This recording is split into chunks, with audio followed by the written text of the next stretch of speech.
Japanese nabe. My own version of Japanese nabe. Naganda ako ngayon ng iba-ibang klaseng gulay, Chinese cabbage, at saka iba-ibang klase ng mushrooms.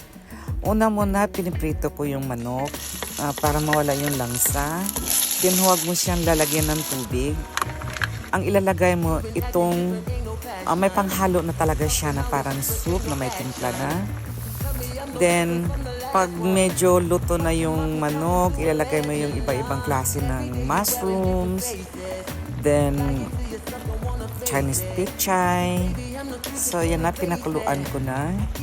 Tapos, ang panlasa ko ay yung hinalo ko kanina na parang, yun na yung soup na may timpla na talaga siya. Depende kung anong klaseng nabe ang gusto mo, anong klaseng soup ang ilalagay mo. Dahil kasi siya ay chicken, so yung soup na parang